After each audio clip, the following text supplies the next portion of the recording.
ለጆሲ ፎቶዎችን እንዳለ ማስረጃዎችን አንስታ ለጆሲ ሰጠችው። በመጨረሻም ሰላምዬ እስከዛሬ ይዛው የነበረው የሜሮንን ምስጢር አጋለጠች። እንዴት ደስ እንዳለኝ ማለት ነው ቤተሰብ። ምክንያቱም የሰው ማንነት ብዙ ጊዜ እንዲጋለጥ ብዙዎቻችን ስንፈልግና ስንጠይቅ ነበረ እና ዳይሬክተሩ የእኛንም ሀሳብ ሰምቶ ይመስለኛል በመጨረሻ የሜሮንን ማንነት ያጋለጠው እና ሜሮን አሁን እንግዲህ ውሃ በልተዋታል። ፋይሎችንም አልመለስም ብላለች።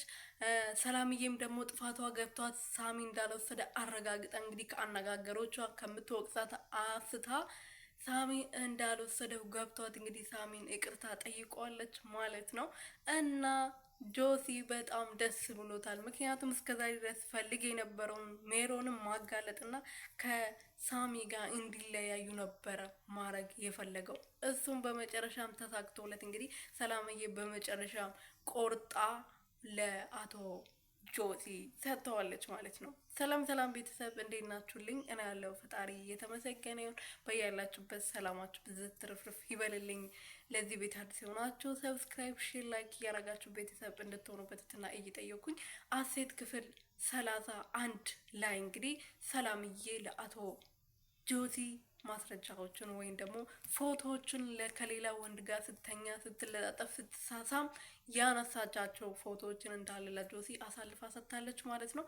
እኔ ግን ሰላምዬ እንዴት እንደዚህ ቆረጠች? አቶ ግርማ አሴት መሆኗን ቢሰማስ ምን ሊያረጋት ይችላል የሚለውን ሀሳብ ውስጥ እየከተተችው አይመስለኝም። እና ሰጥተዋለች።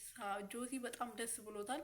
በዛ ላይ ደግሞ በቅርቡ አጋልጥሻለሁ፣ ከዚህ ቤት ተወጫለሽ፣ አሁን እየደረስኩብሽ ነው፣ ትንሽ ነገር ብቻ ጠብቅኝ፣ በዚህ ሰሞን ትልቅ ስጦታ አለሽ ብሎ ለሜሮን ቀድሞ ነግሯት ነበረ። ያው ይሄ ፋራ ቀድሞ መናገር አልነበረበትም። ለምንድነው የሚያናድደን ዳይሬክተሩ? የሆነ ነገር ሰው ማለት ሲፈልግ በቃ ተደብቆ ወይም ደግሞ ከዛ ሰው ድብቆ ነው አይደል እንዴ መናገር ያለበት። እሱ ግን በግልጽ እየነገራት ነው ነገሮችን የሚያደርገው ማለት ነው። እና ይሁን እንግዲህ ሳሚ በጣም ተከፍቷል። እንዴት እንደዚህ ትኛለሽ? እኔ ከአንቺ ጋር ቆሜ የአንቺ ህመም አሞኝ የአንቺ ስቃይ ተሰምቶኝ ከአንቺ ጎን ሆኜ አንቺ እንዴት ነው በአንድ ጊዜ እንደዚህ ያርጋሃል የምትይኝ ብሎ እንግዲህ ቤተክርስቲያን ውስጥ ቁጭ ብሎ ሲወቃቀሱ ነበረ።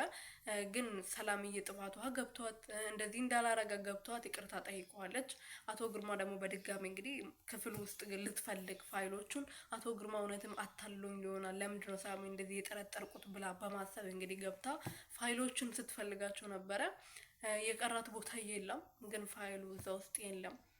ምክንያቱም የሌለው ደግሞ ወይዘሮ ሜሮ አቶ ሜሮን ነው ወይዘሮ ሜሮን ነበር የሚባለው አንስተው ነው ማለት ነው። እና ምን ልላችሁ ፈልጌ ነው ቤተሰቦች፣ ለማንኛውም ድራማው ደስ እያለ አጓጊ ድራማ እየሆነ ይገኛል። ሜሮ ማንነቷ ካወቀ ሳሚ ምን እንደሚወስንና ከዛ ቤት እንዴት እንደምትወጣ እኔ ማየት ፈልጋለሁ።